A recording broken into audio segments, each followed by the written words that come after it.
নমস্কার বন্ধুরা, সকলকে স্বাগত জানিয়ে আবার একটি নতুন ভিডিও শুরু করছি। বন্ধুরা, আমি মূলত আমার ভিডিওগুলিতে আমি কিভাবে গাছের পরিচর্যা করে থাকি এবং নতুন চারা গাছ কিভাবে তৈরি করি সে সম্পর্কে বিভিন্ন রকম ভিডিও দিয়ে থাকি। কিন্তু আজ তোমাদের সঙ্গে শেয়ার করছি বিভিন্ন প্রজাতির আম গাছ। আমার বাগানের বিভিন্ন রকমের আম গাছ আছে, আর সেই আম গাছগুলির বৈশিষ্ট্য আমি নিজের মতো করে একটু তুলে ধরার চেষ্টা করছি। প্রত্যেকটি আমের স্বাদ ভিন্ন এবং তাদের বৈশিষ্ট্যও কিন্তু আলাদা। এটি হলো দশেরই প্রজাতির আম গাছ। প্রচুর পরিমাণে ফল আসে এই গাছটিতে, আর এই গাছটির বয়স হলো 4 বছর। একদম 2 বছর বয়স থেকেই এই গাছটিতে প্রচুর পরিমাণে আম ধরে, আর একদম কম যত্নে কিন্তু এই গাছটিকে তৈরি করা যায়। এই আম গাছটিতে কিন্তু পোকার উপদ্রব খুবই কম। যদি তোমরা এই গাছটি ঘরের জন্য লাগাতে চাও তাহলে কিন্তু খুব ভালো ফল পাবে। মাঝে মাঝে মাটির সঙ্গে ভার্মি কম্পোস্ট বা পাতা পচা সার বা গোবর সার যে কোনো একটি দিলেই হবে। আর আমের সাইজগুলো বেশ বড়। প্রচুর পরিমাণে আম এলেও সাইজগুলো কিন্তু খুব একটা ছোট হয়নি। ছাদ বাগানে বা বাড়ির মাটিতে যদি তোমরা আম গাছ লাগাতে চাও তাহলে এই ধরনের একটা গাছ লাগিয়ে রাখতে পারো।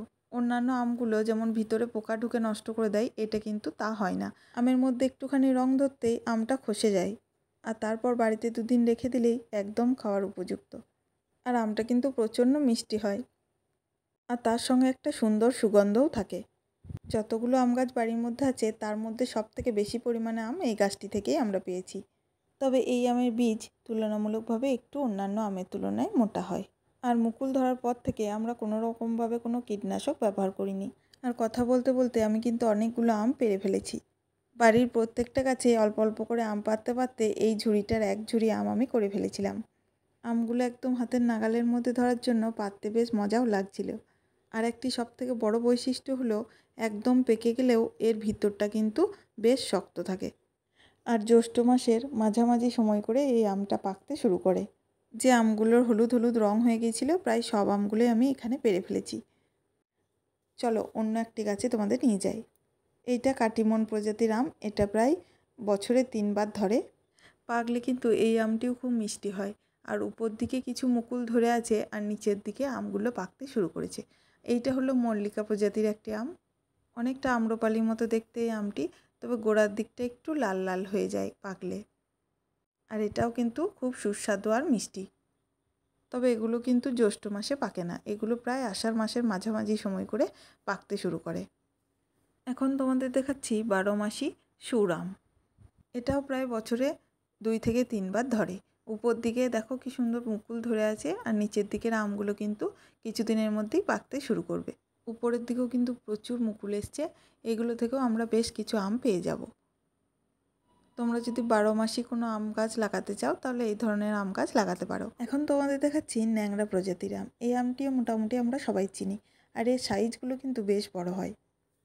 তবে এই আমটি কিন্তু গাছে যদি পাকা অবস্থায় পাড়া হয় তাহলে প্রচুর পরিমাণে পোকা হয়ে যায়, তাই কাঁচা অবস্থায় গাছ থেকে পেড়ে নিয়ে বাড়িতে পাকানোই ভালো। আর দেখো এই আম গাছটিতে কী সুন্দর একটা ছোট্ট টুনটুনি পাখি বাসা করেছে। এরপরে চলে এসেছি সবথেকে পরিচিত আম হিমসাগর। প্রচণ্ড পরিমাণে মিষ্টি হলেও পোকার উপদ্রব কিন্তু প্রচুর। কীটনাশক ছাড়া এই আমটিকে পোকার হাত থেকে বাঁচানো প্রায় অসম্ভব। আমরা আম গাছের মধ্যে কোনো কীটনাশক ব্যবহার করি না, তাই এই ধরনের পলিথিনগুলো আমরা আমের মধ্যে বেঁধে রেখেছিলাম। সব আমগুলো বাঁধতে পারিনি, যেগুলো উঁচুর দিকে ছিল সেগুলো সবগুলো বাঁধতে পারিনি, তবে বেশ কিছু আমের বেঁধে রেখেছিলাম। দেখো এই আমগুলো বেঁধে রেখেছিলাম বলে কত সুন্দর হয়ে আছে। যদি তোমাদের এরকম সমস্যা হয়ে থাকে তাহলে তোমরাও কিন্তু এই ধরনের ব্যাগ বেঁধে রাখতে পারো, তাহলে দেখবে পোকার হাত থেকে অনেকটাই রেহাই পাবে। আর এই হিমসাগরগুলো বেশ ম্যাচুরিটি হয়ে গেছে, তাই আমি বেশ কিছু আমও পেড়ে নিচ্ছি। কিছুদিন বাড়ির মধ্যে রাখার পরে এগুলো খাওয়া যাবে। ভিডিওর শুরুর দিকে বলেছিলাম প্রায় 1 ঝুড়ি আম আমি পেড়ে ফেলেছি। দেখো এখানে অনেকগুলি আমই হয়ে গেছে। সবাই ভালো থেকো, সুস্থ থেকো। ভিডিওটি দেখার জন্য অনেক অনেক ধন্যবাদ।